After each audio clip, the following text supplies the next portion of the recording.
Dear student, आप सभी का स्वागत है हमारे इस नए केम टू मेडा चैनल पे, जो कि केमिस्ट्री से रिलेटेड अलग अलग टॉपिक डिस्कस करने के लिए बनाया गया है।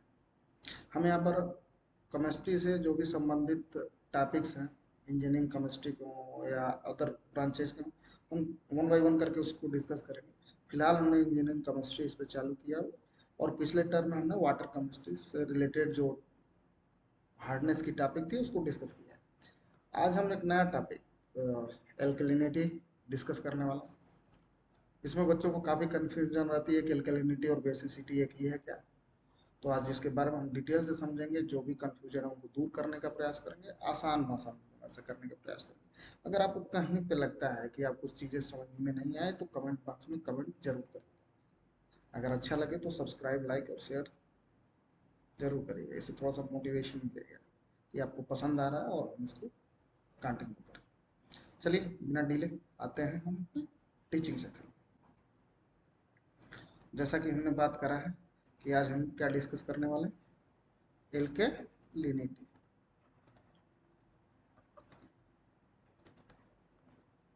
आज हम एल्केलिनिटी डिस्कस करें। अब एल्केलिनिटी क्या है भाई साहब?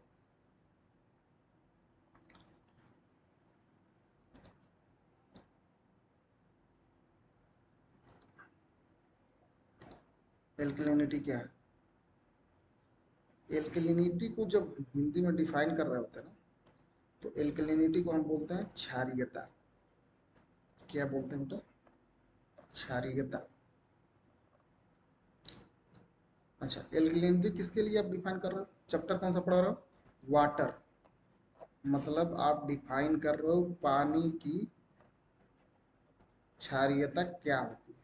अब पानी की क्षारीयता की बात करो कि भाई साहब तो ये बताओ कि पानी का गुण हुआ कि नहीं। मतलब जो एल्कलिनिटी हो क्या है? पानी का एक गुण है। पानी का एक गुण है। अच्छा है कि बुरा, वो भी देखेंगे। पानी का एक गुण होना चाहिए कि नहीं, है क्या? जब एक एक करके समझेंगे तो समझ में आएगा। लेकिन इसको समझने के पहले हमें ये समझना जरूरी है कि एसिड और बेस क्या क्या है। एसिड क्या बोलते हो आप हिंदी में? अम्ल। बेस क्या है? क्षार। तो इनको समझेंगे। अब अगर आपको अपने इंटरमीडिएट की थोड़ी भी केमिस्ट्री याद है, तो उसमें एसिड के बारे में आर्हेनियस साहब का एक कॉन्सेप्ट था जो 1887 में आया था। वो क्या था जी? कि पानी में अगर हम किसी चीज को डिजॉल्व करें, किसी सॉल्यूट को डिजॉल्व करें और वो पानी में क्या करें, H प्लस आयंस की संख्या, क्या करें, बढ़ा दें। Increase the number of H plus ions in water, तो उसे क्या कहेंगे हम? एसिड। बेस के संदर्भ में क्या उन्होंने बोला था? OH माइनस आयंस की संख्या क्या करें, बढ़ा दे। मतलब increase the number of OH minus ions in water. तो उसे अब क्या कह रहे थे? बेस कर रहे थे। क्यों जानना जरूरी है, बात करेंगे। अब अगर एसिड और बेस पानी में ज्यादा या कम होते थे तो आप बात करते थे बेसिकली किसके बारे में?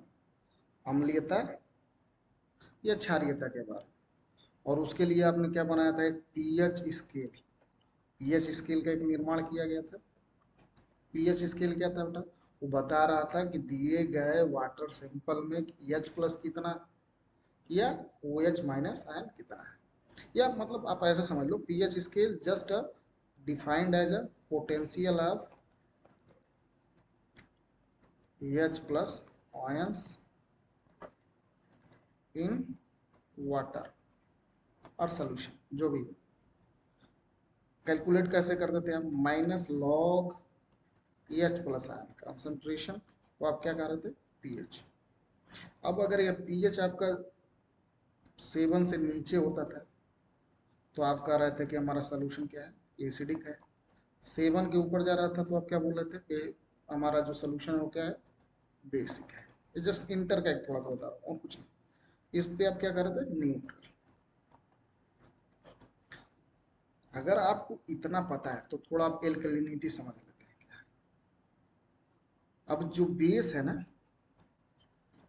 कंफ्यूज नहीं होगा बेस और बेसिसिटी एल्कलिनिटी। देखते हैं कि बेस के बारे में अलग अलग साइंटिस्टों ने अलग अलग डिफिनेशन दिया, सिमिलरली एसिड के बारे में। लेकिन अभी हम बेस के बारे में बात करें। बेस के लिए पहला डिफिनेशन आपने आर्गेनियस का देखा कि बेस वो होते हैं जो number of OH minus ions increase कर दें, सोल्यूशन बढ़ा दें। दूसरा क्या होता है, बेस वो होते हैं जो H प्लस आयन को क्या करें, कंज्यूम कर जाए, आयंस को क्या करें, कंज्यूम कर ले, उनको भी बेस कहते हैं। या इलेक्ट्रॉन डोनर जो होते हैं ना, उनको क्या कहते हैं, बेस कहते हैं। बेस के बहुत सारे डिफिनेशन, ठीक ना। अब अगर यह बेस जो भी है जिनको आप बेस बोल रहे हैं, फॉर एग्जाम्पल मान लीजिए हमने ले लिया एग्जाम्पल के तौर पे NaOH। अगर इसे हमने पानी में डाला, लीजिए एक बीकर लीजिए, कुछ सोल्यूशन बना लीजिए इसे बीकर। अब इसमें एज अ सॉल्यूट NaOH आपने डाला, तो NaOH डाला तो क्या हुआ, पानी में ऑलरेडी कौन कौन से आयन है, H प्लस है प्लस OH माइनस है। पानी आयोनाइज जैसे ही होता है, आप देखे हो या स्त्रियों के फॉर्म में लिखते हैं, हमने यहाँ पे H प्लस OH लिखा है। अब आपने NaOH डाला तो एक एक्स्ट्रा OH माइनस आया कि नहीं, तो आप देखिए कि OH माइनस की संख्या क्या हो गई, इंक्रीज हो गई। मतलब NaOH क्यों इंक्रीज हुई, पहली चीज NaOH इंक्रीज होने के पहले क्या, NaOH जो है ना वो सॉल्युबल है पानी में, तो इसने OH माइनस की संख्या को बढ़ा दिया। अब OH माइनस की संख्या बढ़ गई तो पानी में क्या हुआ, पीएच क्या हुआ, पीएच बढ़ गया पानी का, और पानी किधर मुड़ गया, बेसिक रीजन की तरफ, मतलब पानी मोर बेसिक हो गया। अगर हम इसी में एल्यूमिनियम हाइड्रोक्साइड AlOH का होल थ्राइस, अगर इसको डाल दें ऐसे ही सेम अमाउंट ऑफ वाटर ले लें, पानी में आपने कहा H प्लस है प्लस OH माइनस है। अब हमने क्या डाला, as a solute aluminium hydroxide डाला, तो आपको क्या लग रहा है, ये OH माइनस देगा, देखने पे तो लग रहा है इसके पास 3 3 है भाई, ये तो ज़्यादा बढ़ा देना चाहिए, ये तो ज़्यादा बढ़ाना चाहिए। नहीं, ये नहीं देता है। अब भाई ऐसे कहिएगा तो कोई मानेगा, तो आप कैसे कहिएगा कि AlOH3 जो है ना वो पानी में क्या है, सॉल्युबल नहीं है। और जब सॉल्युबल ही नहीं है तो OH देगा कैसे, मतलब यह ना OH की संख्या बढ़ा रहा है ना घटा रहा है, एज इट इज पड़ा हुआ।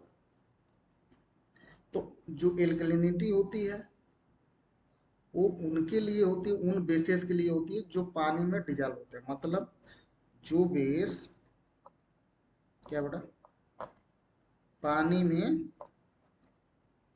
सॉल्युबल होते हैं, तो हैं वही क्या करते हैं, पानी में एल्कलिनिटी काज करते हैं।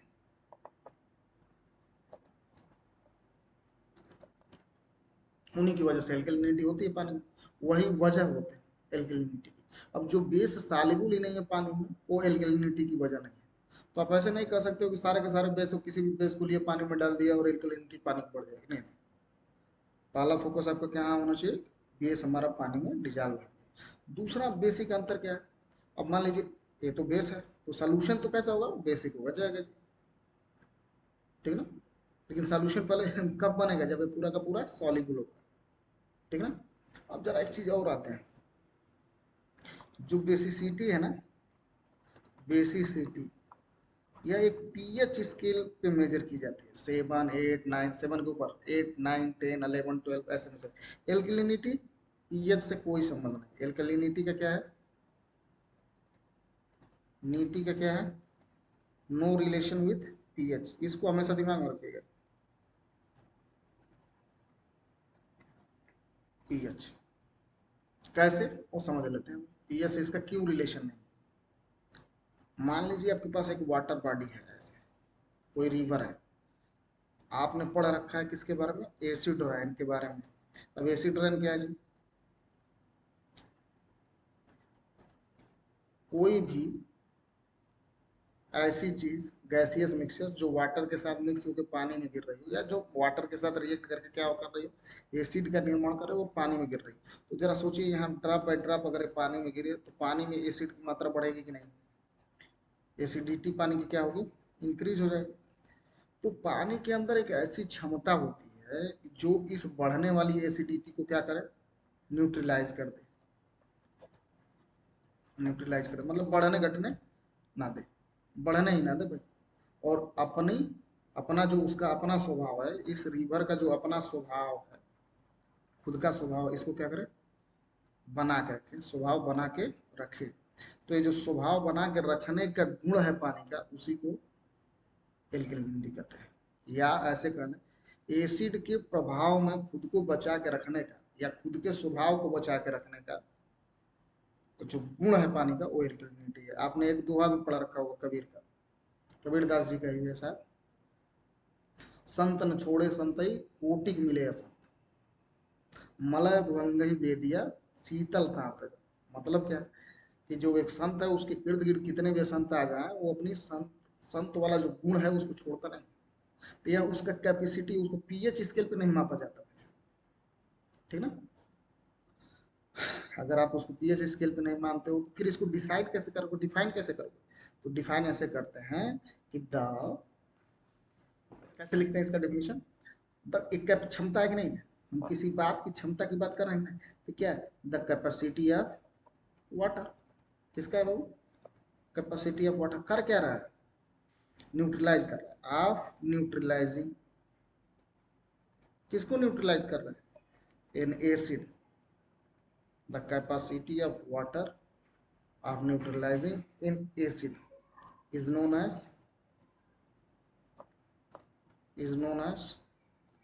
alkalinity of water। Simple definition.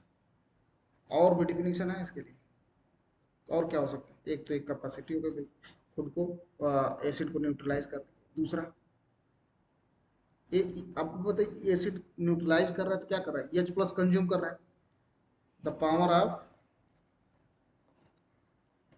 Consumption of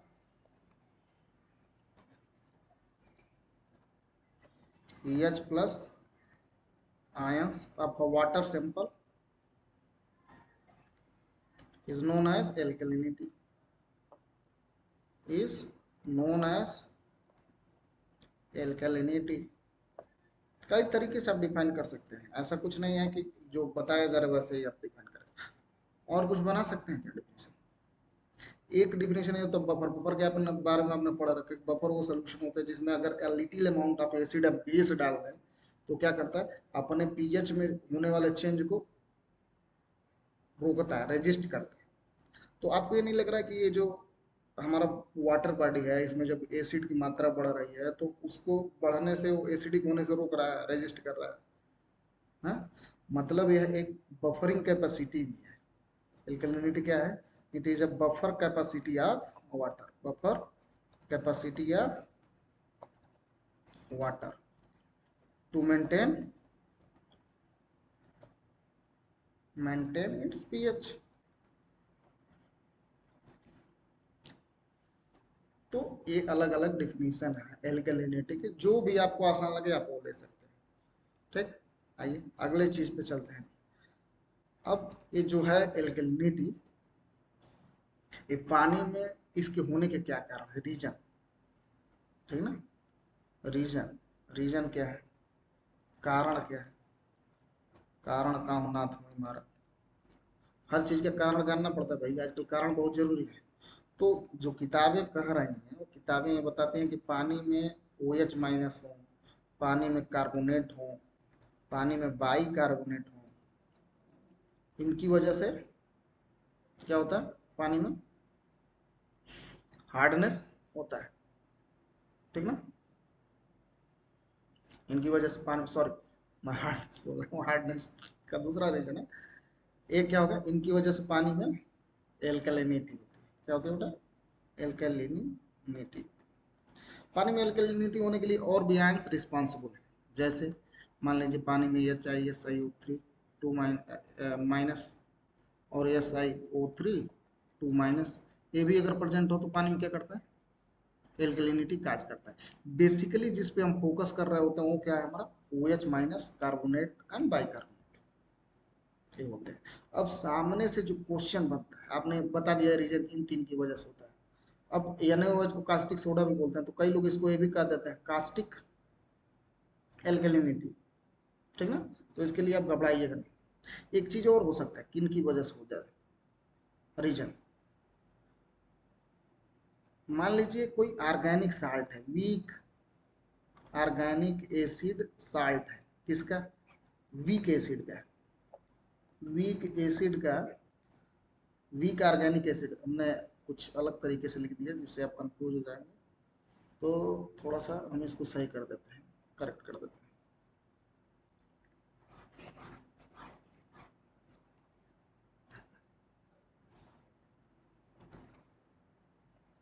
week organic salt भी अगर पानी में प्रेजेंट हो ना तो क्या करते हैं? एल्कलिनिटी काज करते हैं। समझ लेते हैं कैसे कैसे काज करते हैं एल्कलिनिटी।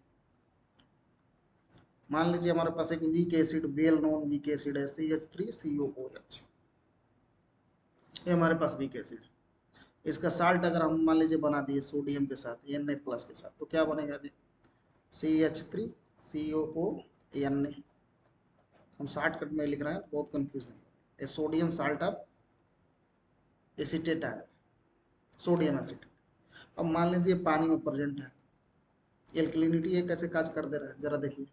पानी में आप अभी कुछ देर पहले हमने देखा पानी में H प्रेजेंट है, OH- प्रेजेंट। अब आपने इसमें क्या डाल दिया? Acetate ion, CH3COO- plus Na+, acetate ion salt डाल दिया। अब एसिटेट आयन को क्या चाहिए जी? यह चाहिए H+, और H+ के साथ जैसे ही गया क्या बना दिया? CH3COOH। तो पानी में जो अनकंज्यूम्ड रह गया वो क्या रहा? अनकंज्यूम्ड OH-। अब आप ये कह सकते हो कि नहीं सर अनकंज्यूम्ड कहाँ रहा? Na के साथ चला गया, ले जाओ भाई साहब NaOH। अगर Na के साथ ले गए तो क्या है? स्ट्रांग है, स्ट्रॉन्ग बेस है। अगर ये पानी में जाता है तो कंप्लीट अपने आयनों में आयोनाइज हो जाता है। तो हमने क्या कहा अभी? OH- अनकंज्यूम्ड रह गया। अब अगर ये अनकंज्यूम्ड रह गया तो पानी में OH- की संख्या में वृद्धि हो गई कि नहीं? तो पानी में एल्कलिनिटी आ गई भाई साहब। अच्छा, ये साल्ट जो है सॉल्युबल है, कंफ्यूज नहीं होइएगा। अगर कोई ऐसा भी साल्ट आप लेके आते हो जो सॉल्युबल नहीं है तो उसकी वजह से नहीं होना होगा, कंफ्यूज नहीं होगा। मतलब एल्कलिनिटी किन की वजह से हो सकती है? Hydroxyl ion, carbonate ion, bicarbonate ion, silicate और बाइसिलिकेट आयन। वीक ऑर्गेनिक साल्ट भी प्रेजेंट हो तो भी क्या करते हैं? एल्कलिनिटी काज करते हैं। तो नीचे वाले टर्म पे कम रहेंगे। जो आपके सिलेबस में हो उसमें 3 आयन है। पहला कौन सा है? OH-, दूसरा कौन सा है? HCO3-, और तीसरा कौन सा है? कार्बोनेट 2-। अब कॉम्बिनेशन हम बनाते हैं, क्योंकि पूछने वाला तो भाई कई तरीके से सवाल को पूछ सकता है, कॉम्बिनेशन बनाइए। तो पहली चीज ये हो सकता है कॉम्बिनेशन में OH और HCO3 एक साथ आ जाए, OH और HCO3 एक साथ आ जाए, एक कॉम्बिनेशन बना दिए। दूसरा कॉम्बिनेशन क्या बना कि HCO3- प्लस CO3 2- एक साथ आ जाए, दो कॉम्बिनेशन बन। और तीसरा कॉम्बिनेशन क्या बना? तीनों एक ही साथ आ जाए, क्या दिक्कत है? पूछने वाला तो कुछ भी बना देगा, अब आपको आंसर देना है। अगर अकेले अकेले प्रेजेंट हो तो कोई दिक्कत नहीं, तब तो एल्कलिनिटी है। हमने कॉम्बिनेशन के फार्म में देखा, तो आइए समझते हैं कि ये कंबाइंड फार्म में कब हो सकते हैं और कौन सा कंबाइंड फार्म नहीं हो सकता है। तो क्वेश्चन को समझने के लिए एक क्वेश्चन तो ये बन सकता है, क्या तीनों के तीनों एक साथ हैं पानी में एल्कलिनिटी काज करने के लिए? अगर आप कहते हैं नहीं तो आंसर दीजिए। अगर आप दो दो का कॉम्बिनेशन बनाते हैं तो कौन वाला कॉम्बिनेशन ऐसा है जो हो सकता है, कौन ऐसा है जो नहीं हो सकता? तो पहले चलिए पहले वाले पे आते हैं, OH- एंड HCO3-। अब जरा देखिए, दोनों का लेते हैं। सबसे पहले हम HCO3 को समझते हैं। HCO3 माइनस अगर पानी में प्रेजेंट है तो क्या बना देगी भगवान है जो H2CO3। ये क्या है? कार्बनिक एसिड।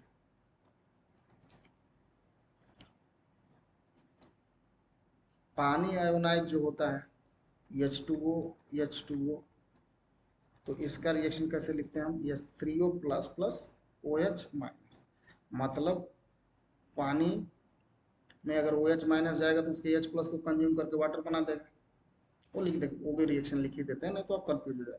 OH माइनस मान लीजिए गया पानी में, तो पानी के H प्लस को लेके क्या बना देगा? H2O, और फिर होकर क्या अपना एक OH माइनस फ्री हो जाएगा, तो उसी को हमने इस फॉर्म में लिखा है। तो आप इसको लेके बहुत ज़्यादा कंफ्यूज मत रहिएगा, सर ने ऐसा क्यों लिख दिया, ठीक है। अब इसको समझने का प्रयास करते हैं। समझने के लिए भाई कलर चेंज कर लेते हैं, चलिए देखते हैं।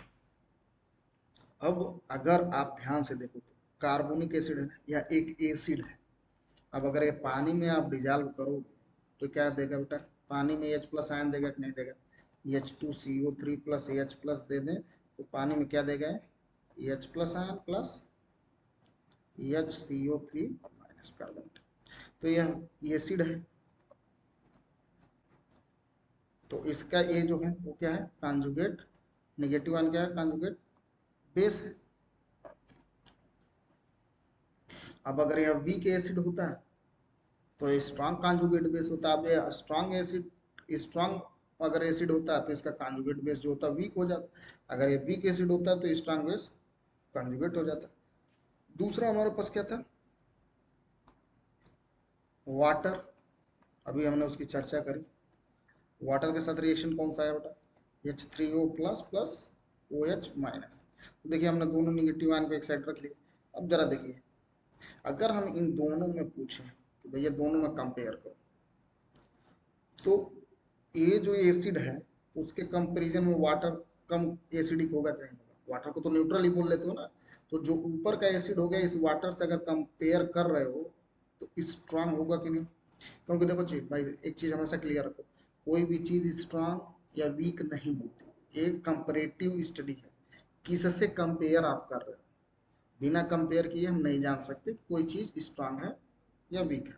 तो हमने वाटर से कंपैरिजन में देखा कार्बनिक एसिड क्या है? स्ट्रांग एसिड है, और वाटर क्या है? वीक है, वीक एसिड है, न्यूट्रल का लो भाई, ठीक ना। तो अभी स्ट्रांग एसिड का कॉन्जुगेट बेस क्या होगा भाई? वीक होगा कि नहीं होगा? और वीक एसिड का जो कॉन्जुगेट बेस है वो क्या होगा? स्ट्रांग होगा। इसको समझने के लिए कॉन्जुगेट एसिड बेस कॉन्सेप्ट आपको पढ़ना होगा। यहाँ पे उसको इसको चर्चा करने की जरूरत नहीं है, लेकिन जस्ट अगर हम ऐसे रिएक्शन लिख देते तो आप नहीं समझ पाते। उसको डिटेल में समझाने के लिए मैं लिखना चाह रहा हूँ। अब देखिए, जब यह कॉन्जुगेट बेस स्ट्रांग है, यह कॉन्जुगेट बेस वीक है, और आप इन दोनों को एक साथ ला रहे हो, तो हमने अभी कहा है कंपैरेटिव स्टडी होती है। मतलब HCO3 माइनस आप लेके आए और साथ में क्या लेके आए? OH minus. दोनों ही बेस है, लेकिन इसका नेचर कैसा है बेटा? स्ट्रांग है, और इसका नेचर कैसा है? वीक है। किसके मामले में? H प्लस एक्सेप्ट करने के मामले में। तो अब यह स्ट्रांग है तो इसको H प्लस चाहिए। H प्लस कहाँ से ले लेगा? इनसे भैया दो मेरे को H प्लस, तो इनसे H लिया और पट से क्या बना दिया? H2, और बाकी क्या बचा? Carbonate 2 minus. तो जैसे ही ये दोनों को साथ रखने का प्रयास करोगे ना, या स्ट्रांग वाला इससे H प्लस ले लेगा और सिर्फ कार्बोनेट आयन पानी में रह जाएगा। तो ये दोनों एक साथ हो ही नहीं सकते। तो जब दोनों एक साथ नहीं हो सकते, तो जो हमारा क्वेश्चन था पहला कि क्या HCO3 minus and OH minus together cause the alkalinity, तो आंसर क्या हो जाएगा? No, they don't cause alkalinity together. नहीं कहा। अब ये टुगेदर जब आ ही नहीं सकते, तो ये बताओ हम अगर ऐसे लिख दें 2 minus HCO3 minus and OH minus, ये तीनों काज कर देंगे क्या? तो नो, क्योंकि आपने जाना है दोनों साथ नहीं हो सकते। नो, आंसर इसका दोनों। क्यों? आपने ऊपर एक्सप्लेन किया। तो कोई भी आपसे पूछे तो आप इस तरीके से एक्सप्लेन कर सकते हैं। समझ में आया? उम्मीद है आप एल्कलिनिटी अच्छे से समझ पा रहे हो। अब क्या ये हमारे लिए जरूरी है? एल्कलिनिटी अच्छी है कि बुरी है? तो भाई हमने क्या कहा, पानी है, वाटर बॉडी है। वाटर बॉडी के क्या करती है? वाटर बॉडी की वाटर बॉडी के पीएच को मेंटेन करके रखती है। पीएच को क्या करती है? मेंटेन करके रखती है, बढ़ने घटने नहीं देती। मतलब ये पीएच मेंटेनेंस पावर है वाटर की।